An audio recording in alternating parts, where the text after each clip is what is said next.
Good morning, Good Shepherd family. Father Joe here. Well, I wasn't supposed to be here, but I am here. Most of you maybe have heard that the majority of this trip, the purpose for this trip was canceled. Desiree and I were supposed to be today for you, Wednesday, right in the middle of 7 days of scuba diving in the Sea of Cortez. However, and the exciting thing is we were going to be on the maiden voyage of this boat, this yacht. However, when they launched it, I think for us now it's about 3 days ago, they kind of blew out the air conditioner system.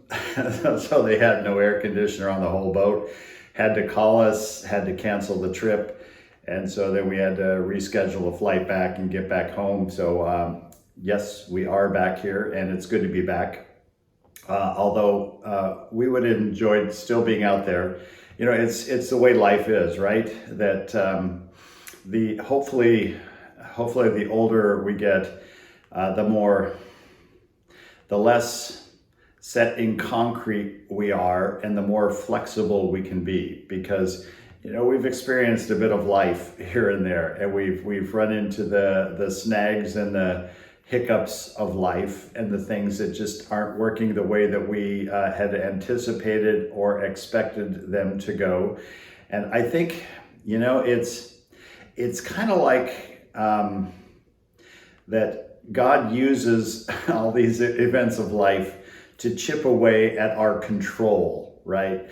That we give up bit by bit more and more of control over our lives, and recognizing that things are going to happen and things are going to be what we don't expect. And so God uses those kind of things, like a canceled trip for us, to continue to make us more pliable, more flexible, and more open in life.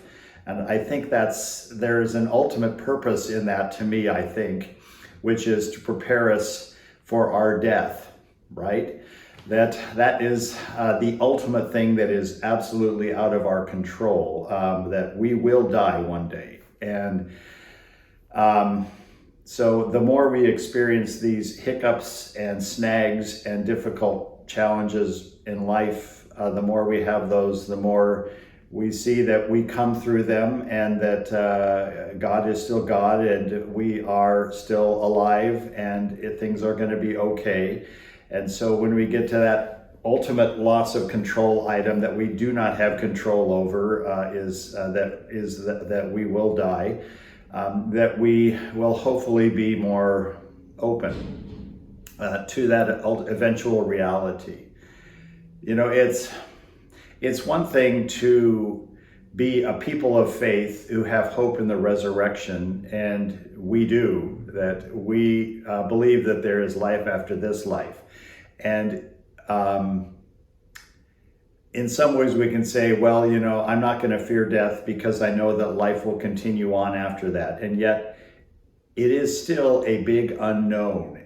It's the biggest unknown, what lies on that other side of death. The Bible kind of tells stories of pearly gates and streets made of gold and all that kind of stuff. Well, I guarantee you it's not going to be that. That was just humanity trying to envision the most glorious, grand kind of thing, that humanity can understand this reality beyond our human senses, right?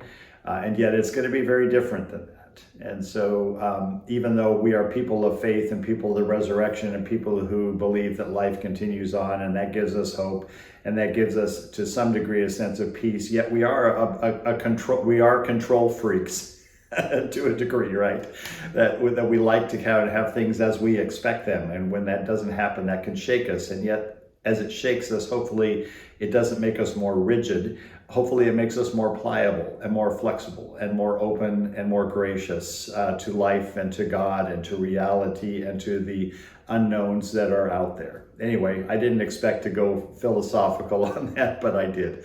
The one other thing I thought I'd mention, and I think it's supposed to now be in the e-blast for Wednesday, is that for a while now, with our church staff, I have gathered together with the church staff on Monday mornings, beginning a new week at 9 a.m. for morning prayer. And then Father John and I have been getting together on Tuesdays and Thursday mornings at 9 a.m. for morning prayer together. All of these have been here in this space, in my office. And so I was talking with Father John a week ago, and I said, I'd like to expand that out and to, as we have morning prayer with the staff, or as clergy we have morning prayer, to expand it out and to invite anyone who would like to join us for morning prayer. You don't have to be an aficionado in the Book of Common Prayer and in morning prayer. Our new bookkeeper, Amy, who is Presbyterian, she's not familiar with the Book of Common Prayer. She's not familiar with our prayer book.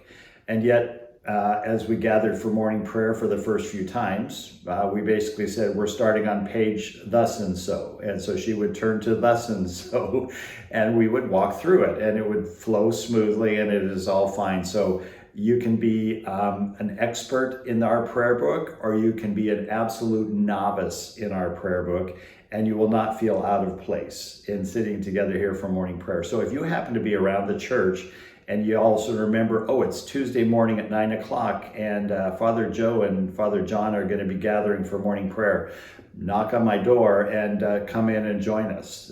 Or you can just schedule and say, hey, I'd love to do that. So as long as the space in my office can accommodate us for morning prayer, we will continue to have it in my office. If we ever bust at the walls a little bit, then we may find a little bit bigger space to accommodate morning prayer. But for now, we will have morning prayer on Monday morning at 9 o'clock with the staff and any who desire to come and join us. Tuesday morning at 9 o'clock, Father John and myself, and anyone else who would like to join us. And Thursday at 9 o'clock, Father John and myself, and anyone who would like to join us. So I think that's the only thing I wanted to mention on that. And I want to say it is good to be back at Good Shepherd. And with the funeral coming up on Saturday, I'm glad that I'm able to be here to preside at that. I was saddened that I wouldn't be able to be here for that, because I would be diving in the Sea of Cortez, which would have been fun in itself. And yet I'm glad I'm back here for that.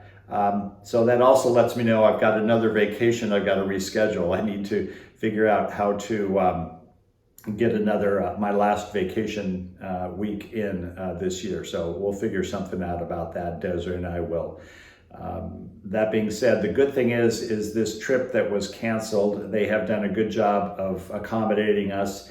We will be doing that same trip in the Sea of Cortez July of next year, 2026. So, and they're compensating in some good ways to make up for their big mistake that they made there. So anyway, that's my life. That's what's happening around here.